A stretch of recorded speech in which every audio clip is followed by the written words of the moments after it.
Feliz sábado a todos. Que Deus seja louvado pela sua presença. Começamos agora mais um culto digital da Igreja Adventista do Sétimo Dia de Gopoúva. Que a paz do Senhor Jesus Cristo esteja no seu coração. E aqui, como estamos em Guarulhos, parece que dessa vez o inverno chegou, hein? Com essa chuva, chovendo desde ontem, dessas temperaturas baixando. Não vai ter como fugir, hein? Estamos agora com o inverno com tudo.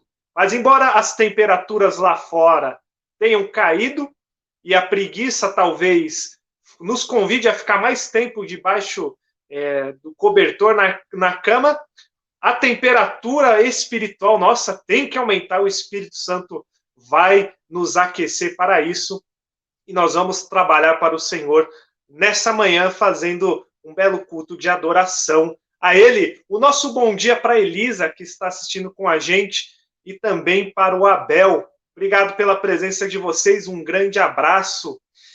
Nessa semana que se passou, tivemos, em razão da pandemia, algumas baixas no povo de Deus, pessoa por quem estivemos orando, o Gerson. Bom, mas Deus sabe de todas as coisas. A igreja de Gopoúva manifesta assim, com pesar, a despedida de uma pessoa querida, o nosso sentimento de gratidão por tudo que ele fez na obra de Deus e a esperança em breve reencontrá-lo. Então, o nosso desejo para a família do Gerson, o sentimento de conforto nesse momento, fica aqui registrado em Gopoúva. Feliz sábado também para a Maria Parisiane, que está junto com a gente. Um grande abraço para toda a família de vocês. Para avançarmos no nosso culto de hoje, eu quero fazer um convite. Nós vamos cantar um hino agora, e o título desse hino é Não Desistir. É momento de perseverarmos. Existem dias que são difíceis mesmo, principalmente nessa fase que nós estamos atravessando, mas na vida nossa, que temos Cristo como nosso Salvador, nós não podemos soltar da mão dele. Por isso eu te convido, não vamos desistir, vamos nos manter firme, não vamos desanimar, tá bom? Então, cante com a gente esse hino que será reproduzido a seguir.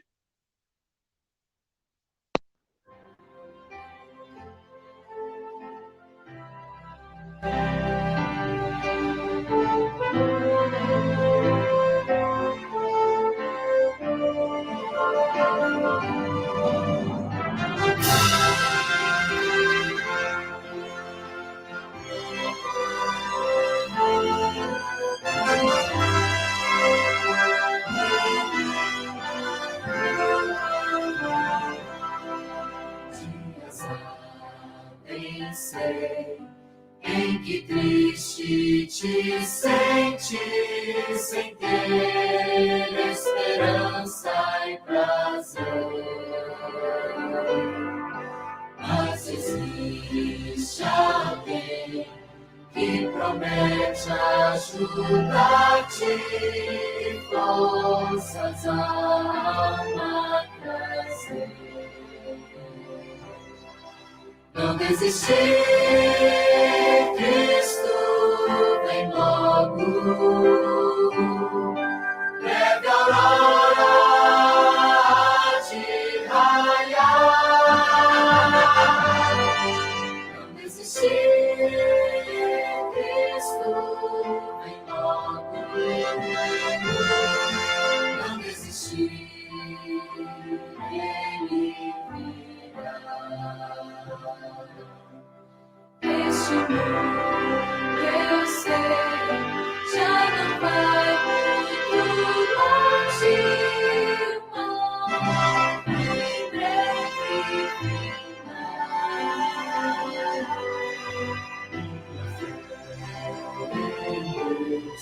Sim, está bem firmada, Jesus da luz vai regressar. Não desistir, Cristo vem logo, revelará de raiar.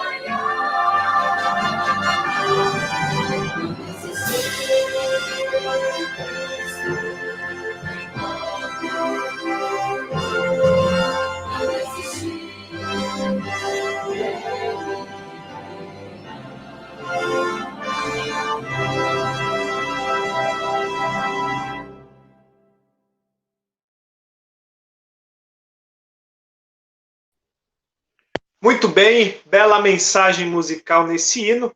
E dentro desse espírito de adoração, esse sentimento, movidos para não desistir dos nossos propósitos espirituais, eu te convido agora a lançarmos mão da ferramenta mais apropriada para fortalecer-nos espiritualmente, aliada ao conhecimento da palavra de Deus. Vamos, nesse momento, fazer uma oração e eu te convido a colocar diante de Deus o seu pedido especial, aquela causa pela qual você tem lutado, que você espera ou já obteve uma resposta, mas que ainda assim é algo que está como no palco principal das suas preocupações, aflições e também, obviamente, um agradecimento, se assim você já enxerga algo pelo que precisa agradecer. Então, da maneira como você está, eu te convido para que, com reverência, nós possamos buscar ao Senhor em oração nesse momento. Oremos. Senhor, nosso Deus e nosso Pai, Senhor, nós estamos em Tua presença, crendo que o Senhor existe e que presenteia a todos que te buscam. Nós oramos, Senhor Deus, invocando o nome de Cristo, que é o nosso Salvador, Redentor e Intercessor. Ouve, ó Pai, a nossa oração, não porque haja méritos em nós, mas porque em Cristo há justiça. Senhor Deus, nós de Gopouva oramos pelo conforto da família do Gerson, Senhor Deus, que se despediu de nós. Aguardamos, Senhor Deus, um novo dia para reencontrá-lo. Abençoa a família que está de luto, conforte os corações. Senhor Deus, permanece no quarto de todos os que estão enfermos, de maneira especial os que contraíram o Covid-19. Abençoa as equipes médicas investidas para que dispensem um tratamento humano, solidário, técnico. Seja, Senhor Deus, realizada a cura na vida deles, é o que te pedimos como um milagre. Entretanto, Senhor Deus, não faça a nossa vontade, faça conforme a tua vontade. Obrigado, Senhor Deus, pela vida do mensageiro, do pastor Lucas, que trará a mensagem nesta manhã, dele e de toda a família que com ele colabora nesse ministério. Sua esposa, filhos, sogra, cunhado, todos aqueles, Senhor Deus, que nessa manhã nos levarão ao serviço de adoração a Ti.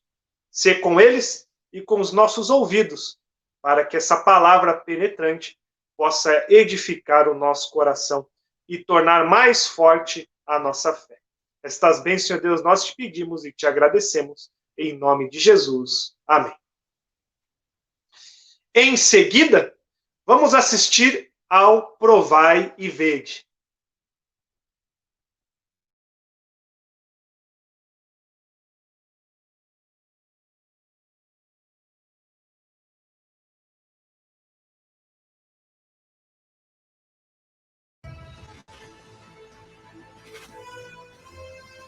Provai e vede. História de hoje: motivação no desafio.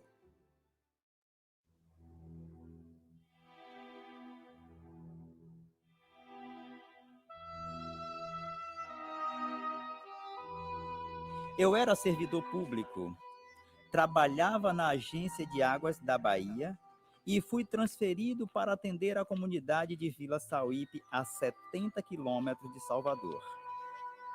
Embora a região fosse um paraíso tropical, com lindas praias de águas quentes, a vila ficava no interior e não oferecia as facilidades dos grandes centros.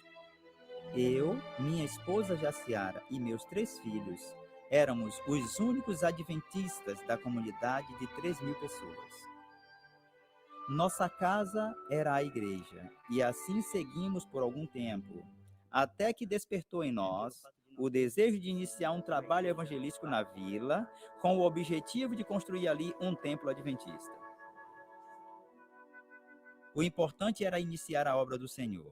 Alugamos uma pequena casa que serviu de igreja por um bom tempo. Os frutos começaram a brotar e as pessoas foram batizadas. Os meses se passaram. Recebemos a doação de um terreno e imediatamente iniciamos a construção. O dinheiro vinha de parte do meu salário, de doações dos amigos e empresários locais e também do caixa da igreja. A obra seguia como era possível, até que recebemos uma grande ajuda financeira da administração do campo e conseguimos concluir o templo. Hoje, nossa igreja, ainda que pequena, é uma luz do evangelho aqui na comunidade. Para atender melhor aos irmãos, nossa igreja recebeu outro grande apoio da administração e estamos reformando a fachada central e construindo um tanque batismal. Tudo para a obra de Deus.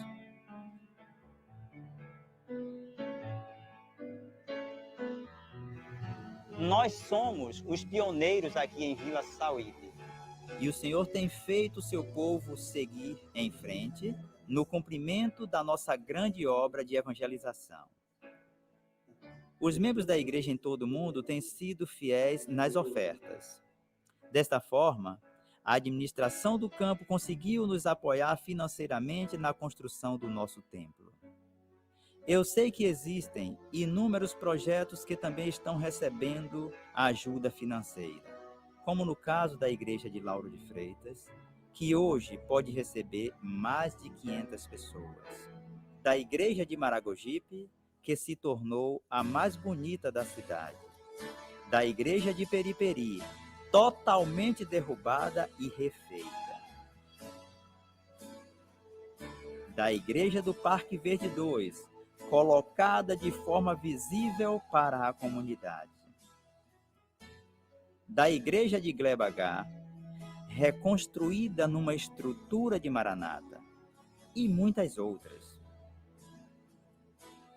Com uma fé inabalável e orações fervorosas, seguimos as orientações de Deus e o mar se abriu para nós. Louvado seja o nosso Deus, provai e vede. E agora, eu os convido para esse momento especial de adoração através dos dízimos e das ofertas. Que Deus os abençoe.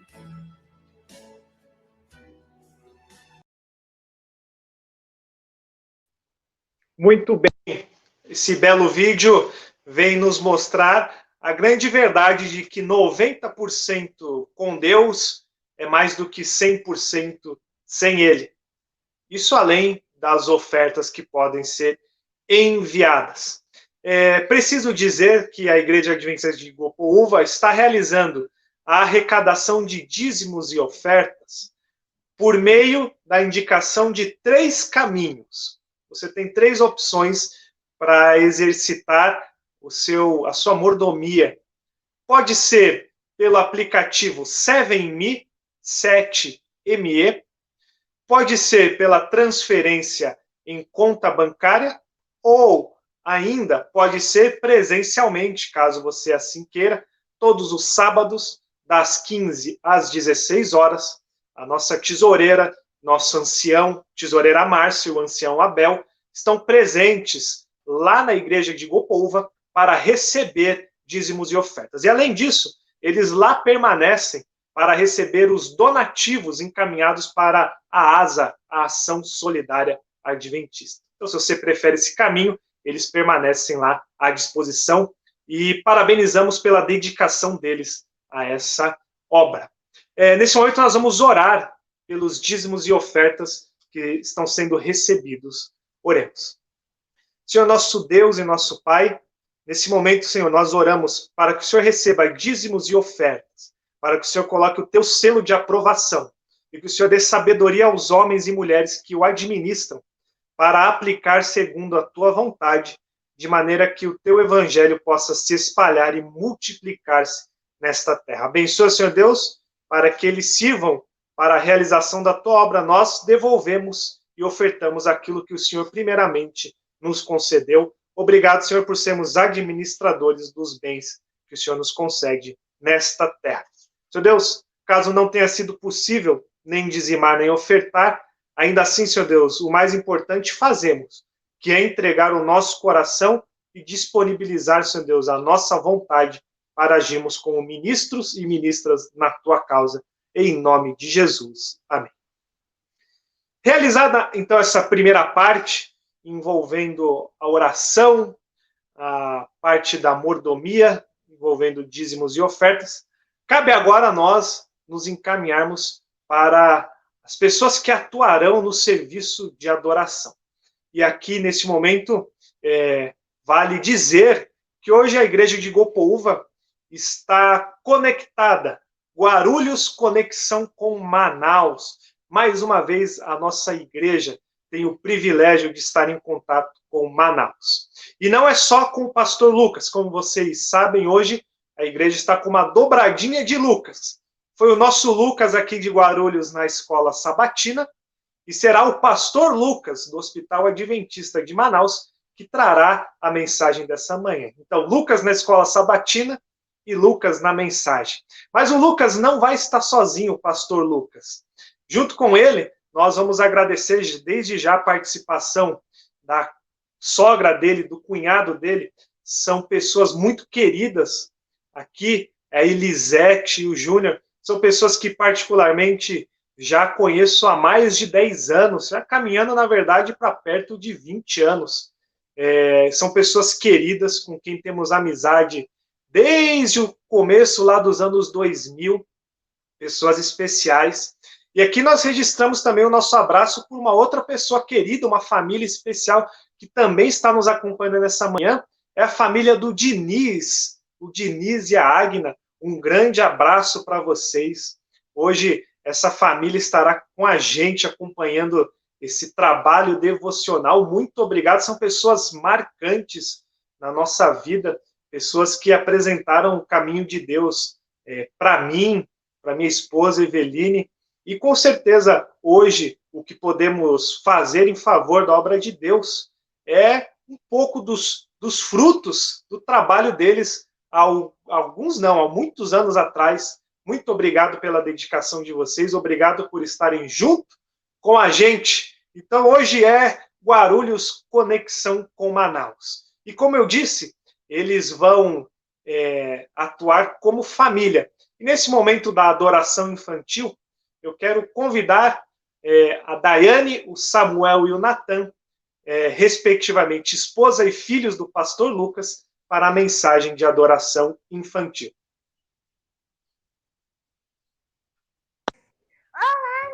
Como vocês estão? Eu estou com saudade de vocês. Hoje eu quero contar para vocês uma história muito interessante que aconteceu com Daniel há muito tempo atrás. Alguns homens maus ficaram com inveja dele, porque o rei tinha dado para ele uma posição muito perfeita para ele. E por causa disso, queriam acabar com ele. Eles bolaram um plano e foram correndo falar para o rei. Rei, o senhor não é tão especial. Acho que as pessoas vão te respeitar mais se o senhor fizer uma lei. Proibido todo mundo pedir qualquer coisa para qualquer deus durante 30 dias. O que o senhor acha? E quem desobedecer vai para a cova dos leões.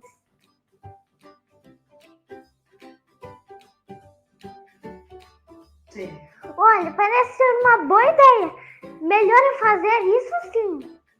O rei gostava muito de Daniel e nem sonhava que aqueles homens estavam tramando contra ele. Daniel tinha o costume de orar 10 vezes ao dia. Você acha que ele ficou com medo do decreto do rei? É claro que não. Eu não vou deixar de falar com meu amigo por causa do decreto do rei. Serei fiel.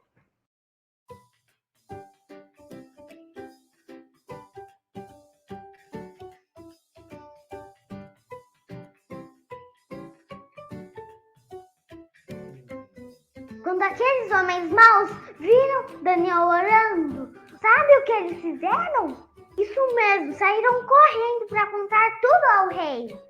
Rei, o Daniel está desobedecendo as suas ordens. Ele tem que ser jogado na cova dos leões. O rei logo percebeu o que estava acontecendo. Eles haviam feito aquilo só para matar Daniel. Mas como o rei não podia tirar a lei que ele tinha feito, teve que jogar Daniel na cova dos leões. Daniel, que Deus te proteja agora.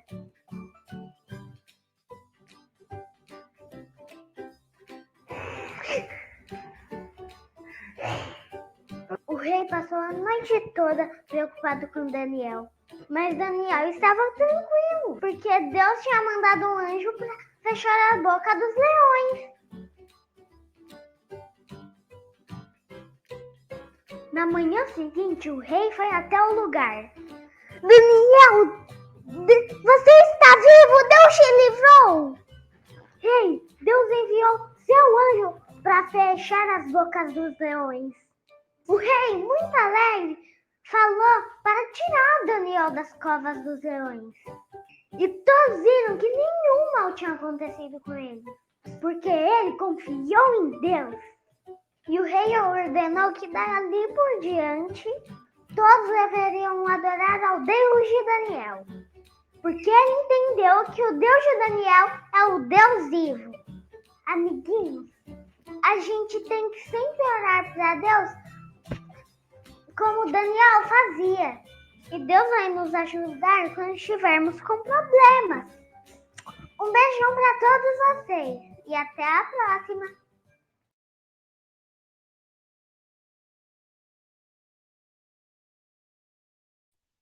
Que legal, né? Que bela lição. Muito bem, muito obrigado, Samuel, Natan, pela participação na adoração infantil, hein? Muito legal, maravilhoso. Olha, em relação ao Ministério Infantil, eu deixo aqui registrado que, em razão do 13º sábado, o Ministério Infantil de Golpova preparou também um vídeo especial para este dia do 13º sábado. Este vídeo estará disponível também na página da nossa igreja. Então, não deixe de assistir depois do culto a esse vídeo também, que foi preparado com bastante carinho, tá bom? Aí vocês podem verificar a imagem de exibição desse vídeo, tá bom? Prestigiem lá e assistam. Também é um trabalho maravilhoso que a Esther, junto com todo o departamento, tem realizado. Parabéns a todos os professores que têm se dedicado ao ensinamento da palavra de Deus. Avançando, nesse momento nós vamos ouvir uma bela mensagem musical de um dueto de mãe e filho, a Elisete e o Júnior, que moram no interior de São Paulo. Acompanhe esse vídeo, a mensagem também musical está maravilhosa, e desde já eu quero agradecer de coração a participação de vocês, Elisete e Júnior. Muito obrigado por elevarem a nossa programação com essa mensagem musical. Acompanhe.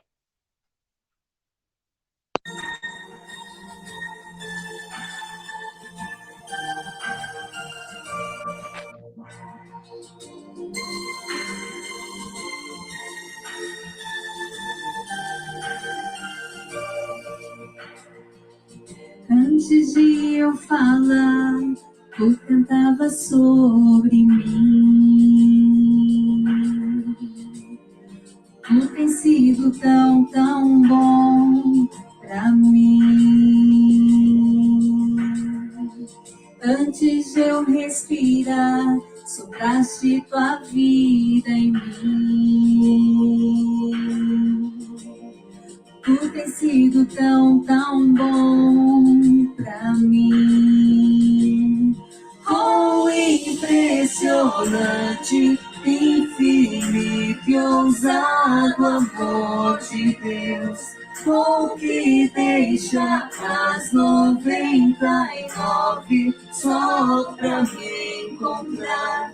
Não posso comprá-lo, nem merecê-lo, mesmo assim se entregou.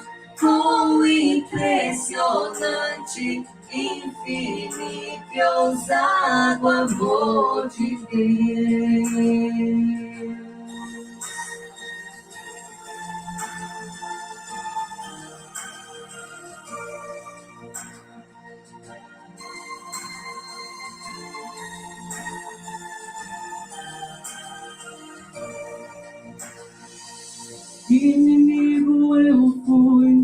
teu amor lutou por mim. Tu tens sido tão, tão bom pra mim. Não tinha valor, mas tudo pagou por mim. Tu tens sido tão, tão bom pra mim. Oh, impressionante, infinito e ousado amor de Deus, o que deixa as 99 só pra me encontrar. Não posso comprá-lo, nem merecê-lo, mesmo assim se entregou. Oh, impressionante, infinito e ousado amor de Deus.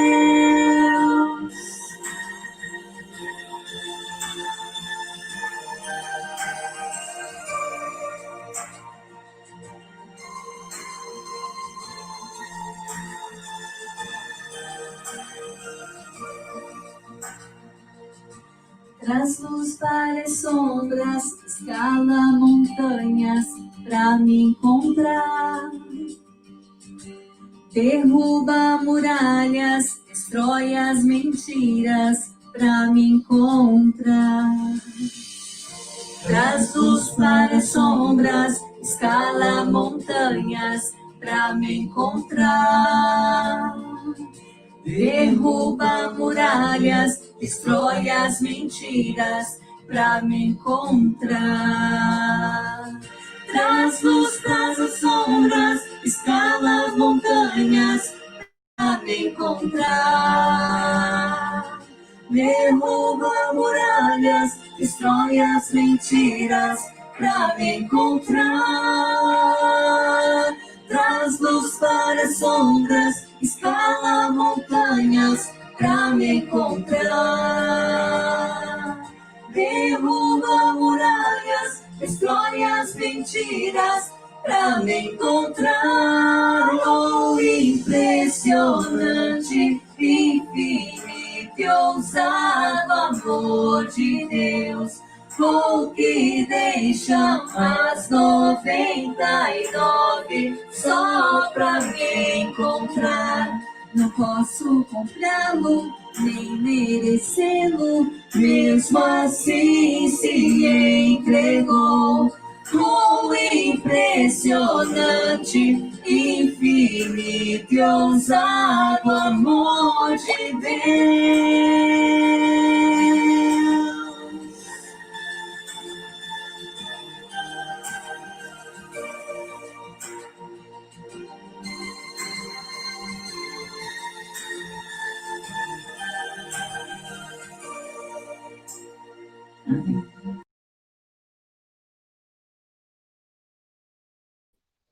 Muito bem. Vale a pena também aqui agradecer essa mensagem musical e agradecer também quem esteve nos bastidores dela, o nosso amigo Jones, que tomou um belo ângulo aí. Obrigado, Jones. Um abração para você também. Quem trabalha nos bastidores também é tão importante quanto quem está ali de frente para as câmeras. O que esse mundo digital que o diga, né? Bom, avançando, agora apresentarei o mensageiro dessa manhã. Quero relembrar uma história rapidamente. Era novembro do ano de 2014 e o mensageiro dessa manhã, o pastor Lucas, ainda na época iniciaria como teologando, teve a bondade de nos acompanhar lá na Casa Publicadora Brasileira, lá em Tatuí. E o Lucas, comentando com a pessoa que nos recebeu lá na CPB, essa pessoa fez um pedido para o Lucas, ao saber que ele faria teologia. Pediu para que ele não fosse um pastor profissional, mas que fizesse de tudo para que fosse um pastor de vocação, porque a obra de Deus não precisava de pastores profissionais. E o que eu tenho testemunhado ao longo desses anos, desde a trajetória dele no curso de teologia, tenho visto dele e da família dele que, de fato, isso tem acontecido. Um pastor, uma família, um ministério de vocação, de amor à obra de Deus. É de pessoas assim que a obra de Deus precisa, e por isso eu tenho a satisfação de apresentá-lo nessa manhã. Obrigado, Lucas, obrigado pela sua presença, obrigado pelo seu ministério, sua dedicação. Que Deus te abençoe e te conduza na mensagem dessa manhã. Bom dia, meu querido amigo Renan. Bom dia, meus amigos de Guarulhos, da Igreja de Gopoúva. É muito bom estar aqui com vocês nesse sábado. É bom poder revê-lo, meu querido amigo Renan, amigo de longas caminhadas aí. Eu fico, às vezes, impressionado com a memória do Renan, que ele lembra de muitos detalhes, de várias coisas. Isso é um dom que Deus te deu, viu, amigo? Deus seja louvado por isso. Amigos, é bom falar com vocês aí de Guarulhos. Vocês sabem que eu morei alguns anos em Guarulhos.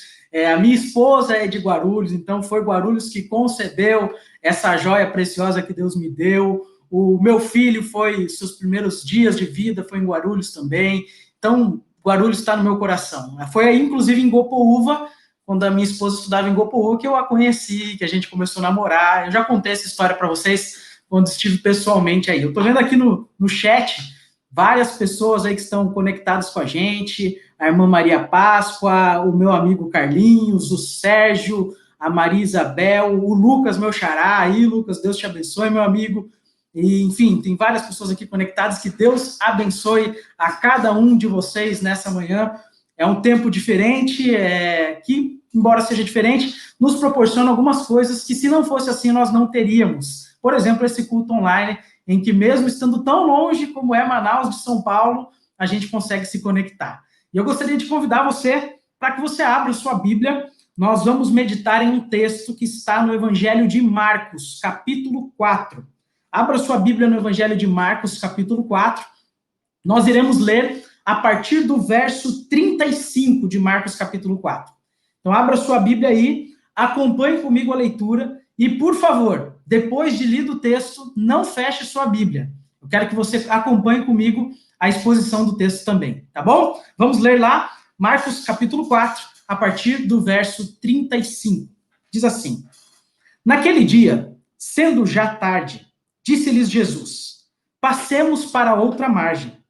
E eles, despedindo a multidão, assim como o levaram, assim como estava, no barco. E outros barcos o seguiam. Ora, levantou-se grande temporal de vento, e as ondas se arremessavam contra o barco, de modo que o mesmo já estava a encher-se de água. E Jesus estava na popa, dormindo sobre o travesseiro. Eles o despertaram e lhe disseram: Mestre, não te importa que pereçamos? E ele, despertando, repreendeu o vento e disse ao mar: Acalma-te, emudece. O vento se aquietou e fez-se grande bonança. Então lhes disse: Por que sois assim tímidos? Como é que não tendes fé? E eles, diz o verso 41, possuídos de grande temor, diziam uns aos outros: Quem é este, que até o vento e o mar lhe obedecem? Eu quero conversar com vocês, nessa manhã, sobre o tema Não Desanime. Jesus está no controle. Vou repetir, e se você acredita nisso, pode dizer um amém aí na sua casa. Não desanime. Jesus está no controle. E para introduzir essa mensagem dessa manhã, eu gostaria de apresentar 4 importantes verdades introdutórias para vocês. A primeira delas é que as tempestades, elas chegam até a nossa vida inevitavelmente. Nenhum de nós aqui nasceu dentro de uma redoma de vidro blindado. Entre o berço e a sepultura, todos nós passamos por momentos difíceis, por tempestades da vida. Pequenos e grandes, ricos e pobres, indoutos e cultos, jovens e idosos, todos nós passamos por tempestades e por momentos difíceis na vida. Então, se você está hoje enfrentando uma difícil tempestade na sua vida, não se desespere, porque você não é uma exceção. A segunda verdade introdutória que eu quero dizer para vocês é que, além de as tempestades serem inevitáveis, elas são também, muitas vezes, imprevisíveis. Elas chegam de súbito, não mandam aviso prévio, pegam a gente de surpresa, e quando essas tempestades chegam, elas viram a nossa vida de cabeça para baixo. É um dia comum como qualquer outro, e de repente, você sofre um acidente grave. É um dia que você sai de casa como qualquer outro, e de repente você recebe uma ligação avisando que alguém que você ama está partindo para a morte. É um casamento estável de 15, 20 anos, que entra num processo de crise e acaba desembocando num amargo divórcio. É você saindo de casa para fazer um exame de rotina e acabando descobrindo que está com uma doença grave. É o pai de família que vai para o seu trabalho, que depende daquele valor para se sustentar e acaba sendo mandado embora sem mais nem menos. São situações que você nunca imaginou, mas que acontecem imprevisivelmente na nossa vida. É assim muitas vezes. A terceira verdade introdutória que eu quero dizer para vocês é que além de as tempestades serem inevitáveis e imprevisíveis, elas são também, muitas vezes, inadministráveis. Aqueles discípulos, nessa história, perderam o controle daquele barco, não obstante fossem tão experientes em navegar por aquele lago. E é assim muitas vezes na nossa vida também. As coisas chegam inadvertidamente e acabam fugindo do nosso controle. Aquele barco estava rodopiando pela fúria do vento, estava sendo moído pelas ondas do mar. Os discípulos tentaram resolver o problema com sua capacidade, com sua perícia, mas não conseguiram. E é assim muitas vezes na vida também. Aquilo que parecia tão simples e doméstico começa a se tornar estranho, se avolumar, e nós não sabemos mais o que fazer em meio a essas circunstâncias. Quantas vezes, amigos, eu já tenho escutado nos últimos dias esposas em lágrimas dizendo assim: pastor, aquele homem com quem eu me casei, que era um homem bondoso, carinhoso, que era tão atencioso comigo, se tornou um homem grosseiro, rude. Situações que começam a fugir do nosso controle. Quantos pais que falam: pastor, olha, meu filho que criei com tanto carinho, com tanto amor, não me valoriza e não valoriza a educação e o investimento que eu lhe fiz. São situações que começam a se agrandalhar em nossa vida e acabam fugindo do nosso controle. É assim muitas vezes na vida. Mas, amigos, a quarta lição introdutória que eu quero dizer para vocês nessa manhã é que as tempestades, elas são também pedagógicas. E essa é uma verdade consoladora. Deus usa as tempestades para nos ensinar lições. Você e eu não acreditamos nesse negócio de por acaso, de que as coisas acontecem por acaso. Você e eu não acreditamos nesse negócio de sorte e de azar. Nós não acreditamos nessa história de olho gordo. Nós acreditamos que a mão de Deus está no controle desse mundo. Você e eu cremos naquilo que a Bíblia diz, de que todas as coisas cooperam para o bem daqueles que amam a Deus.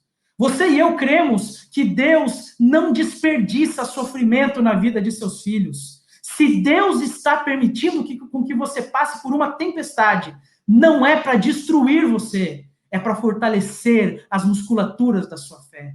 Deus permite que você passe por tempestades, não para te afastar dele, mas para te trazer de volta para mais perto dele, aos pés de Deus.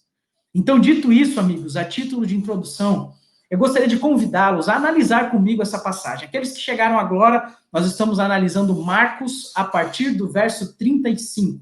Eu vi aqui que mais algumas pessoas chegaram, o irmão Almir, o meu pai, Mauri, a família toda, a Odila, que Deus abençoe todos vocês aí, viu? Vamos analisar então o contexto. O contexto é basicamente o seguinte: Jesus havia passado o dia inteiro anterior a esse momento da navegação ensinando as parábolas do reino. Provável que nós tenhamos algum professor, alguma professora aqui assistindo com a gente a live.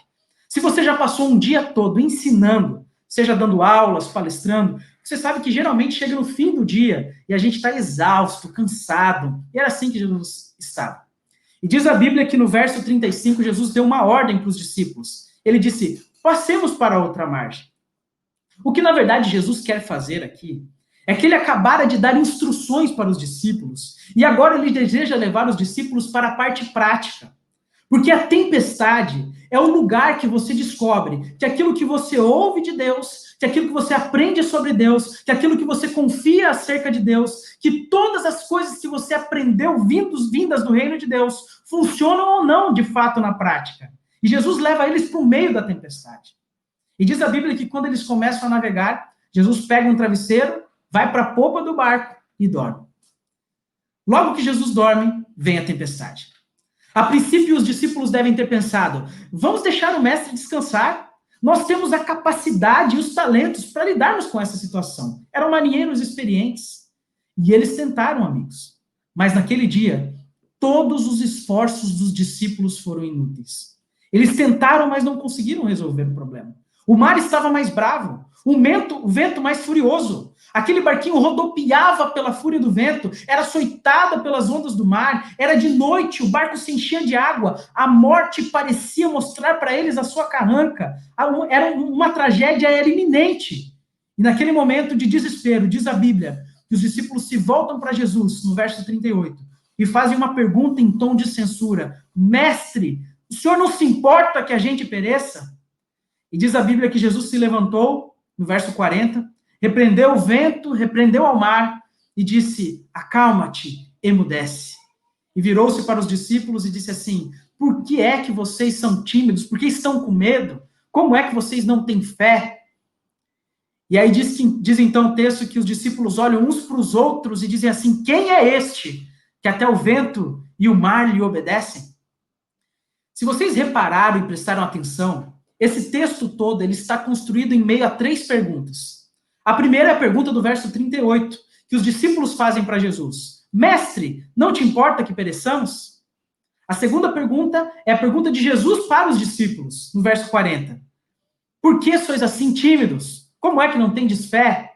E a terceira pergunta é a pergunta que os discípulos fazem entre si, no verso 41. Quem é este que até o vento e o mar lhe obedecem?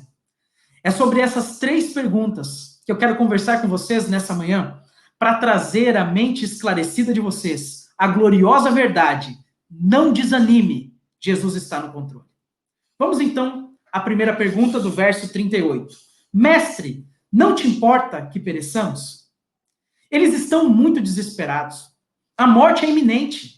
O mar está revoltoso, o vento está furioso, o barco está sendo varrido. Eles não têm mais nenhum controle sobre a situação. O barco está se enchendo de água, é noite, eles estão desesperados. E na hora que todos os recursos humanos falham, a pergunta dos discípulos é a sua, é a minha, é a nossa pergunta. É nesse momento que nós nos viramos para Jesus e falamos assim: o Senhor não vai fazer nada, Jesus? O Senhor não está vendo o meu aperto? O Senhor não está vendo a minha dificuldade? O Senhor não está ouvindo o meu clamor? O Senhor não percebe que eu já estou pedindo há tanto tempo? O Senhor não repara nas minhas lágrimas? O Senhor vai continuar dormindo? Os teus ouvidos vão continuar fechados e tuas mãos vão continuar encolhidas? O Senhor não se importa que a gente pereça? Essa é uma pergunta de angústia. Essa é a pergunta daquela mãe que chora e não vê solução para o problema que enfrenta com seu filho. Esse é o clamor de uma esposa que ora e chora pela conversão de seu marido e parece que o vê cada vez mais distante do caminho de Deus. Esse é o clamor dos pais que veem um filho saindo de casa e entrando por uma vereda sombria e escura de pecados. Esse é o clamor de uma pessoa no leito da enfermidade na hora da morte. Agora, por que eles fazem essa pergunta para Jesus em tom de censura? Eu gostaria de sugerir para vocês 3 motivos. O primeiro, era a dificuldade deles de conciliar a ordem de Jesus com a tempestade. Jesus havia dito para eles, lá no verso 35, o seguinte: passemos para outra margem. E no exato momento em que os discípulos estão obedecendo a ordem de Jesus, eles estão enfrentando uma tempestade. Entender, amigos, a tempestade que Deus mandou atrás do profeta Jonas é fácil. Jonas estava numa rota de desobediência. Inclusive, vale um parênteses aqui, cristão desviado é rota certa de tempestade. Deus manda a tempestade atrás dele, não para afastá-lo, mas para trazê-lo de volta para os caminhos de Deus.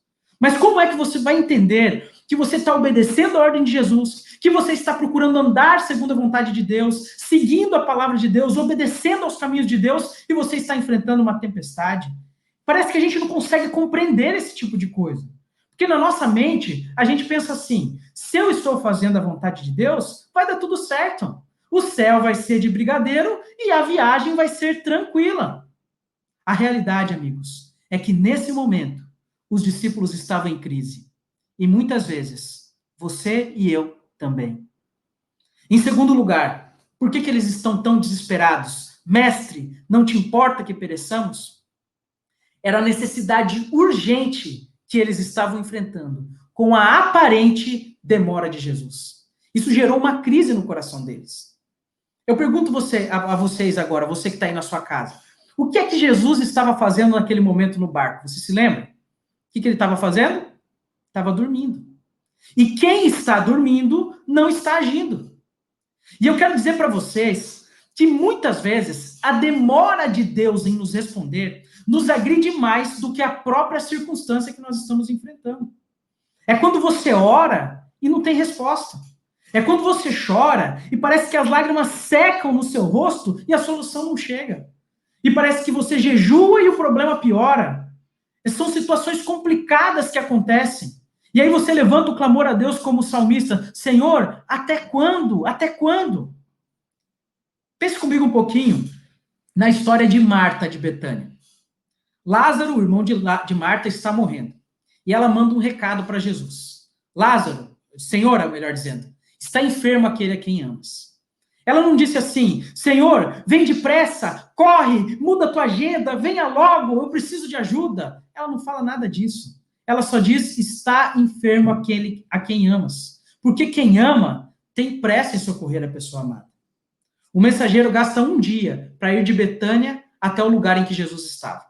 Quando ele chega e dá o recado para Jesus, a Bíblia diz que Jesus se volta para os discípulos e diz assim: Lázaro morreu. Mas ele vira para o mensageiro e diz assim: olha, vá e diga para Marta que a enfermidade do Lázaro não é para a morte, mas é para a glória de Deus. E aí o mensageiro volta, mais um dia de viagem. Chega lá no segundo dia. E ele diz para Marta assim: Marta, Jesus mandou dizer para você que a enfermidade do Lázaro não é para a morte, mas é para a glória de Deus. Só que tem um detalhe. Naquele momento, o Lázaro já estava morto e sepultado fazia 2 dias. Aquilo gerou uma crise na mente de Marta. Como era possível que Jesus dissesse que não era para a morte se o Lázaro já estava morto? E a Bíblia diz que Jesus só foi no 4º dia. Jesus esperou mais 2 dias para chegar lá. E quando Jesus chega, Marta se aproxima de Jesus e nas palavras dela é como se ela dissesse: Senhor, se o Senhor estivesse aqui, se o Senhor não tivesse se atrasado, o problema não teria acontecido. Marta pensou que Jesus havia se atrasado, mas ela não sabia que o relógio de Deus nunca se atrasa. Na verdade, Jesus foi no 4º dia porque ele tinha um motivo. Havia uma crença entre os rabinos judeus da época de que uma pessoa poderia ser ressuscitada até o 3º dia, mas que a partir do 4º dia era impossível ressuscitar a pessoa, a não ser que o próprio Deus descesse do céu até aqui a terra e ressuscitasse em pessoa aquele que havia morrido. Sabe por que Jesus foi no 4º dia? Para provar para aqueles homens, para aquelas pessoas todas, que ele não era só um grande pregador, que ele não era só um grande mensageiro, que ele não era apenas um grande operador de milagres, mas que ele era Deus manifesto em carne.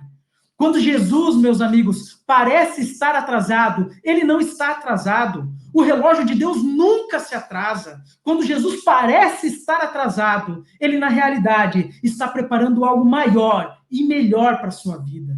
Então, não desanime. Jesus está no controle. O terceiro motivo pelo qual eles fazem essa pergunta para Jesus em tom de censura era a dificuldade deles de conciliar o desespero urgente que eles estavam enfrentando com o total silêncio de Jesus.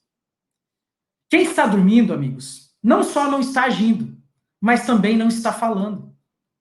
E eu quero dizer para vocês que o silêncio de Deus grita mais alto nos ouvidos da nossa alma do que o barulho mais ruidoso das mais adversas circunstâncias.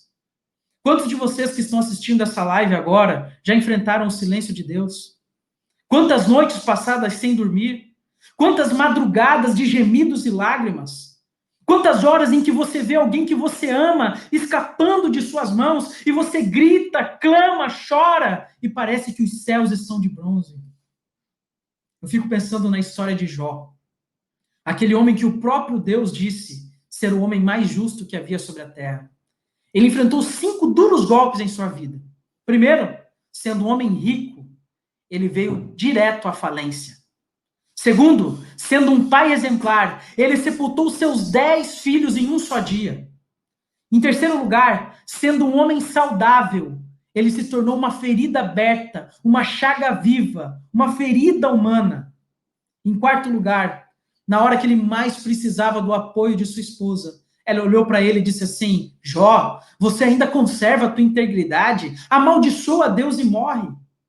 E em quinto lugar, quando ele esperava receber o apoio de seus amigos, eles proferiram contra Jó as mais cruéis e terríveis palavras acusatórias. Chamaram-no de louco, de adúltero, disseram que ele havia enriquecido à custa dos órfãos e das viúvas. E no auge de sua angústia, esse grande homem de Deus elevou ao céu 16 vezes o mesmo clamor. Ele perguntou: Senhor, por que eu estou sofrendo? Por que a minha dor não cessa? Por que o Senhor não me matou no ventre da minha mãe? Por que o Senhor não me mata agora? Jó levantou ao céu 34 queixas. E tudo que ele recebeu como resposta foi o total silêncio de Deus. Aquele homem já estava no fundo do poço. Ele não tinha mais nada para perder. E de repente, esse homem que já tinha perdido tudo em sua vida, arranca de seu peito um brado de esperança e diz as seguintes palavras: mas uma coisa eu ainda sei. Eu sei que o meu Redentor vive e que por fim se levantará sobre a terra. Eu perdi meus bens, perdi minha saúde, perdi meus filhos, minha mulher não me apoiou, meus amigos me abandonaram, mas uma coisa está certa em meu coração. Eu sei que o meu Redentor vive. E de repente, amigos, Deus rompeu o silêncio. De repente, Deus mostrou para Jó quão grandioso, quão glorioso, quão magnífico, quão soberano, quão extraordinário ele é. E Jó foi se encolhendo diante da majestade de Deus, foi compreendendo a verdade gloriosa acerca de Deus. E no último capítulo de seu livro, ele diz essas seguintes lindas palavras: agora eu sei que tudo podes. Agora eu sei que nenhum dos teus planos podem ser frustrados. Eu te conhecia só de ouvir, agora os meus olhos te veem. Eu me abomino no pó e nas cinzas. E de repente, amigos, Deus restaura a sorte de Jó.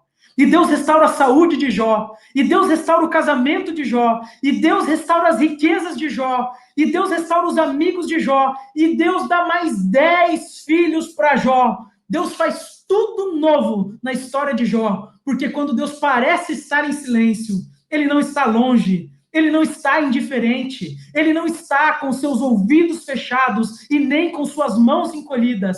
Ele está preparando algo maior e melhor para a sua vida. Então não desanime, Jesus está no controle.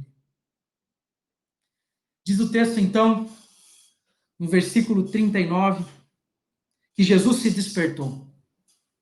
Repreendeu o vento, repreendeu o mar, disse: acalma-te, emudece. O mar se encolhe, o vento acanhado entra para a sua recâmara, e Jesus olha para os discípulos e faz a seguinte pergunta no verso 40. Por que é que vocês estão com medo? Como é que vocês não têm fé? Queria fazer uma pergunta para você. Se você estivesse com os discípulos no barco, você estaria com medo? De noite, o barco se enchendo de água, uma tempestade que você nunca viu, a morte parece iminente, e Jesus pergunta: por que vocês estão com medo? Parecia óbvio o motivo do medo deles. Mas a pergunta que nós devemos fazer não é por que Jesus fez essa pergunta, mas por que é que nós devemos ter fé e não medo. E eu gostaria de sugerir para vocês 4 motivos pelos quais, em meio às tempestades da vida, nós devemos ter fé e não medo. E para facilitar, eu vou dar esses 4 motivos, todos começando com a letra P, para você gravar mais fácil, tá bom? O primeiro motivo pelo qual nós devemos ter fé e não medo é por causa da promessa, olha o P aí, promessa de Jesus. Olha comigo o verso 35. O que Jesus havia dito para os discípulos? Ele disse: passemos para outra margem. Se Jesus disse que eles iriam passar para outra margem, qual que ia ser o destino final deles? Me falem. A outra margem.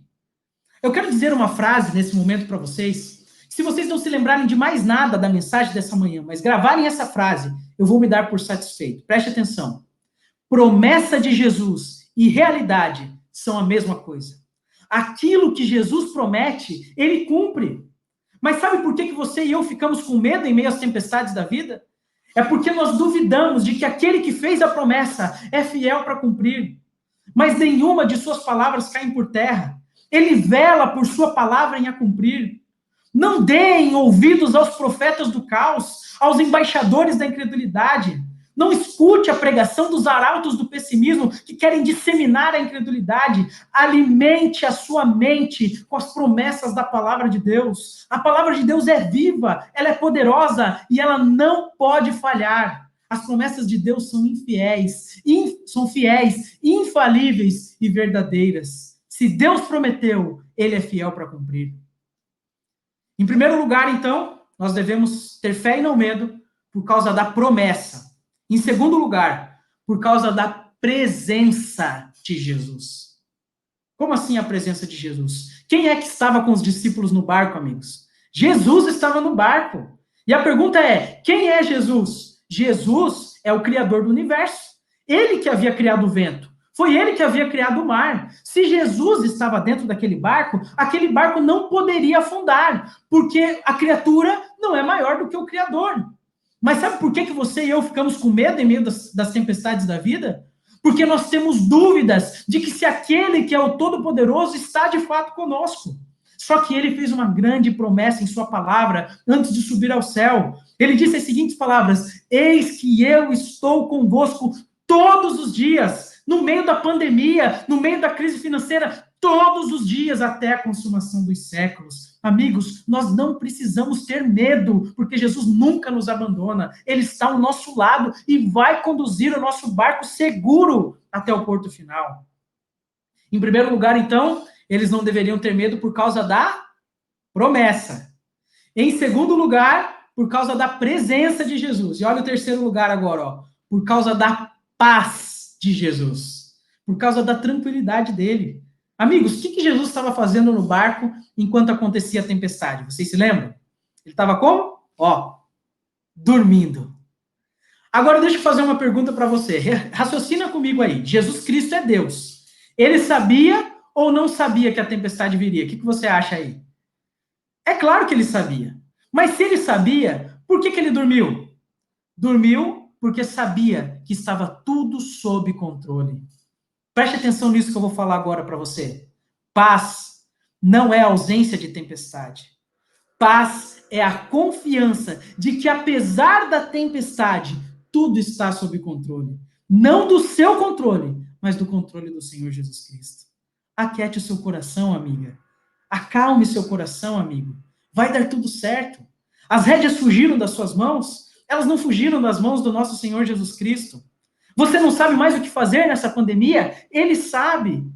Esses problemas pegaram você em apuros, colocaram você numa situação de embaraço. Eles não deixaram Jesus em apuros e nem numa situação de embaraço. Ele está no controle de tudo. Se seus problemas pegaram você de surpresa, eles não pegaram Jesus de surpresa. Ele é soberano, ele está no controle, ele sabe o que está fazendo e há de conduzir você salvo e seguro até o porto final. Ele é aquele que diz que a bondade e a misericórdia te acompanharão todos os dias da sua vida e você habitará na casa do Senhor para todo sempre. Não tenha medo, tenha fé.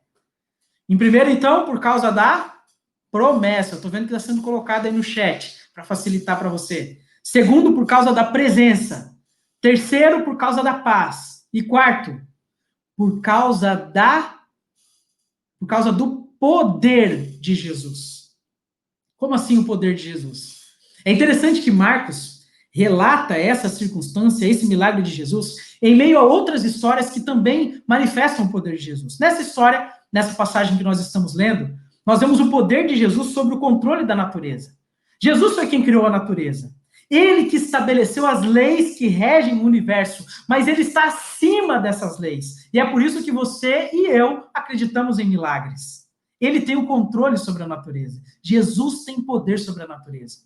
Mas se você continuasse lendo aí a história bíblica, você ia se deparar no capítulo 5 de Marcos com uma outra história, que diz que quando a tempestade acabou, o barquinho dos discípulos parou numa região gentílica chamada de Decápolis, em um cemitério, de noite. E tudo que você não espera encontrar de noite num cemitério é gente viva, não é verdade? E ali diz que havia um homem endemoniado, possuído por uma legião de demônios, E Jesus cura aquele homem. Jesus expulsa os demônios da vida daquele homem e restaura a sanidade daquele homem, enviando-o de volta como missionário para a sua terra.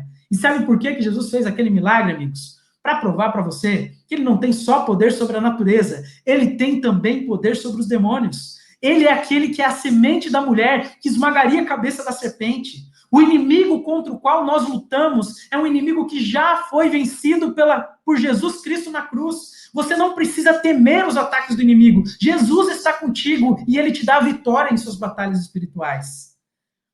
E aí, se você continuasse a leitura aí do texto bíblico de Marcos 5, você encontrar uma terceira manifestação de poder. Jesus encontra uma mulher hemorrágica, havia 12 anos, declarada incurável pela medicina. Ela toca na veste de Jesus e ela fica curada. E sabe por que Jesus fez aquele milagre?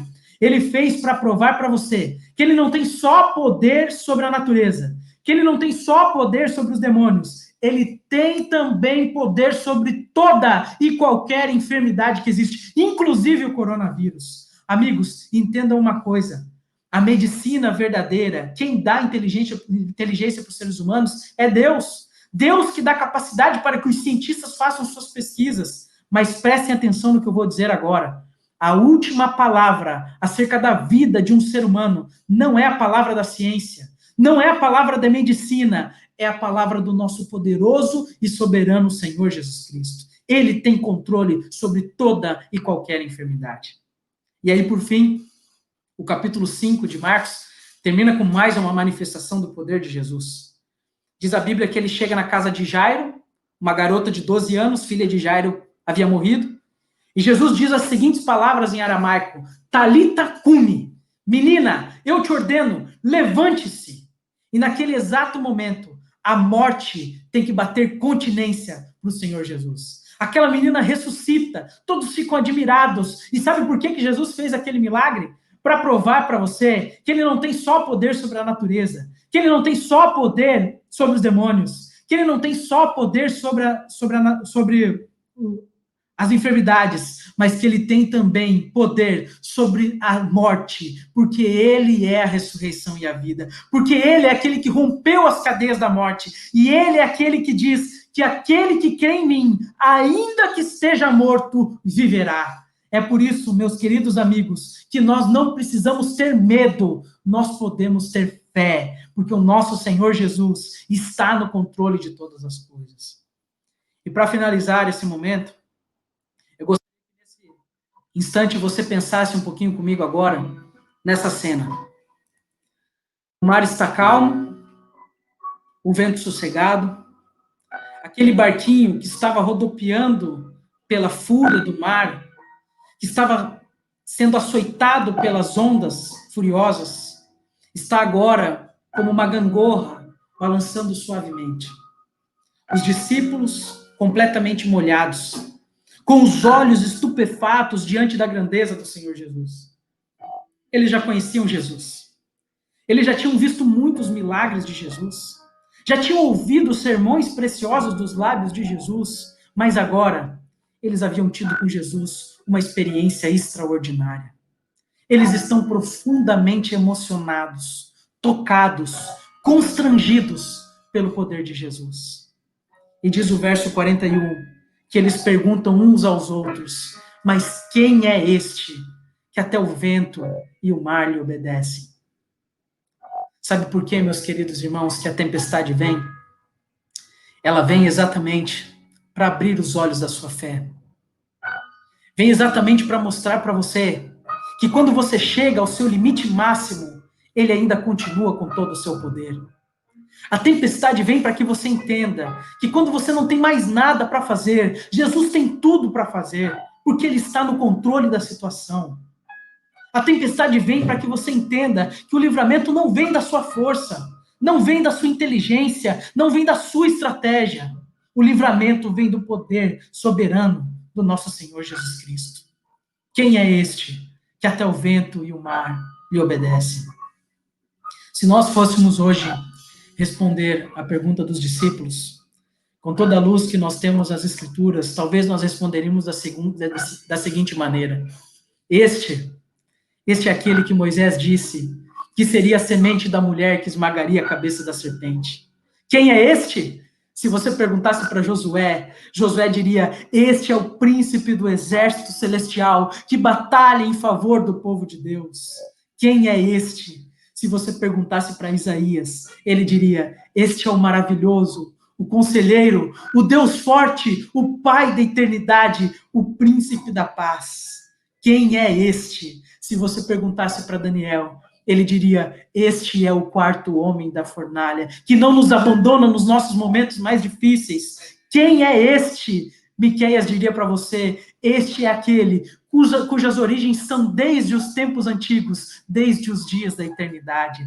Se você perguntasse para Malaquias, Malaquias diria: este é o sol da justiça, que nascerá trazendo salvação debaixo de suas asas. Quem é este? Se você perguntasse para João, João diria: este é o verbo eterno, que estava com Deus, que era Deus, mas que se fez carne, habitou entre nós, e nós vimos sua glória, glória como do unigênito do Pai.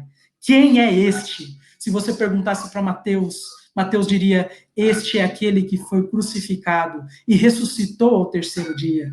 Se você perguntasse para Maria Madalena, ela diria: este é aquele que eu com os meus próprios olhos vi ressuscitar e vi dizer as palavras: eu sou a ressurreição e a vida. Se você perguntasse para Pedro, ele diria: este é o Cristo, o Filho do Deus vivo. Se você perguntasse para Paulo, ele diria: este é o nosso sumo sacerdote, que está à destra de Deus, intercedendo por nós.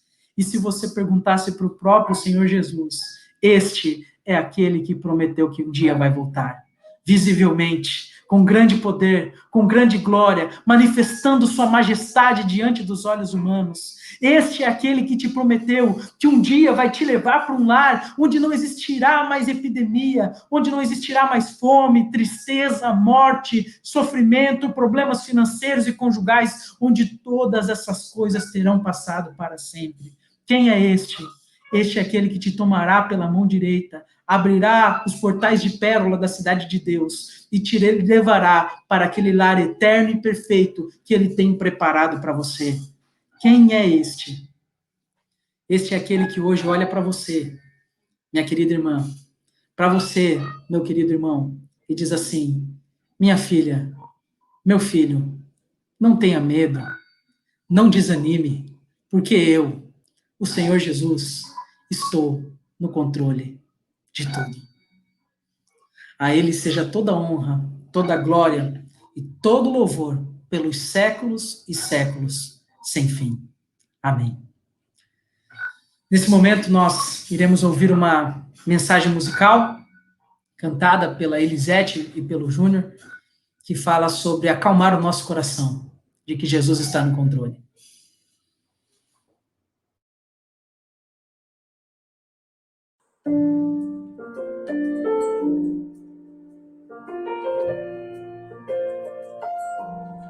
Vem aqui no meu coração, sinto às vezes como um turbilhão que me ataca e joga no chão toda a esperança que restou. Então olho em volta e me sinto só, mesmo havendo gente ao meu redor, e percebo que o lugar melhor é ficar juntinho de quem é maior. Acalma minha alma, aquieta aí. O Pai tá cuidando de tudo pra ti. Descansa nos braços de quem te quer bem.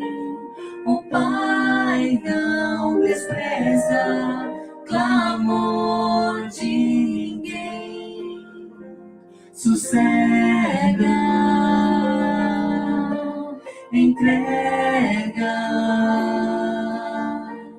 espera, vai ficar tudo bem, tudo bem.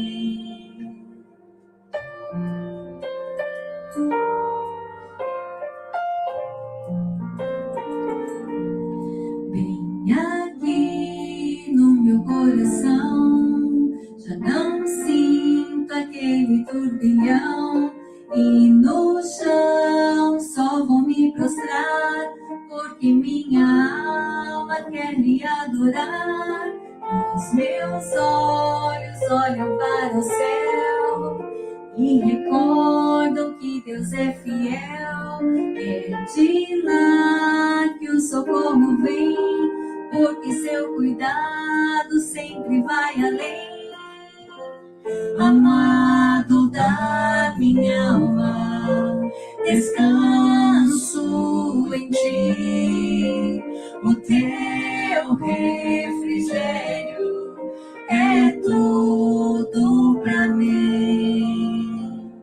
Tu tens o domínio de tudo nas mãos e sabe o anseio do meu coração. Sossego, entrego, espero, vai ficar tudo bem, tudo bem. Acalma minha alma, aquieta aí. O Pai tá cuidando de tudo pra ti. Descansa nos braços de quem te quer bem.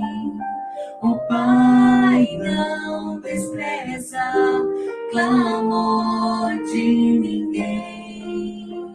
Sossega, entrega, espera, vai ficar tudo bem, tudo bem.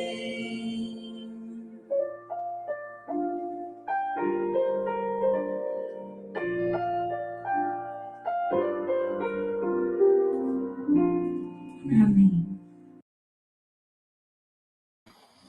Amém, meus queridos amigos. Lindo louvor, na verdade.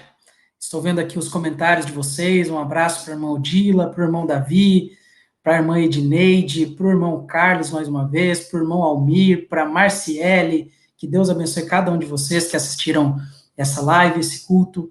Meu desejo no coração de vocês é aquilo que eu falei desde o começo. Não desanime, Jesus está no controle de tudo. Vamos fazer uma oração?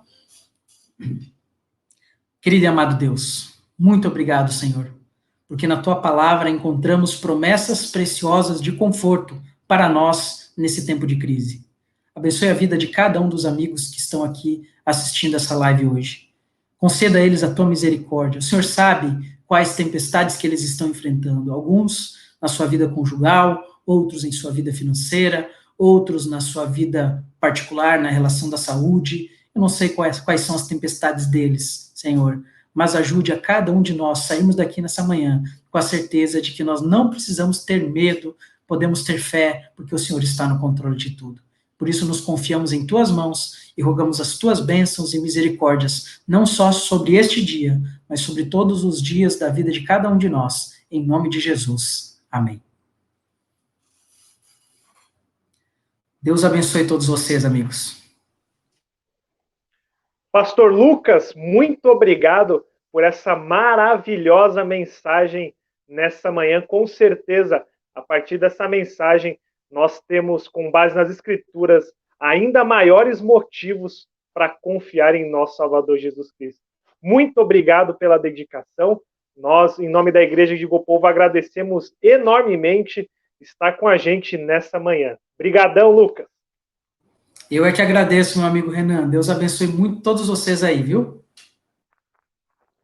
E com essa bela mensagem que tivemos, tanto bíblica como musical, nós encerramos mais um culto digital de Gopoúva. Muito obrigado porque você esteve até aqui junto com a gente. Que Deus te abençoe, que Deus te guarde. Amanhã, às 19 horas, temos um novo culto e eu espero reencontrá-los lá. Um grande abraço e que Deus te abençoe.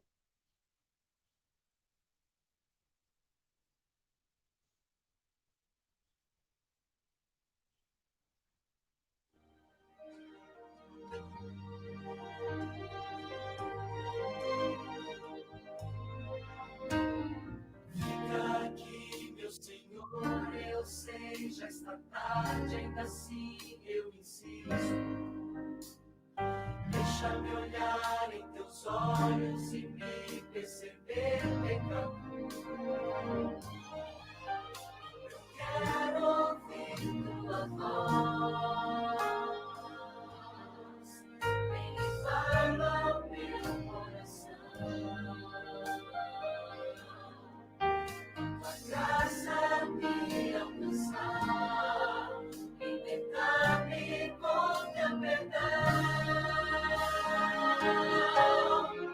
Que eu seja uma casa, lugar santo onde estás. Que eu seja tua morada, lugar pra te encontrar. Que eu viva sempre assim, tendo teu querer em mim, meu Senhor. Tua casa, tua morada, será sempre o meu altar. Tua casa, tua morada, lugar pra te encontrar. Tua casa, tua morada, será sempre o meu altar. Tua casa, tua morada,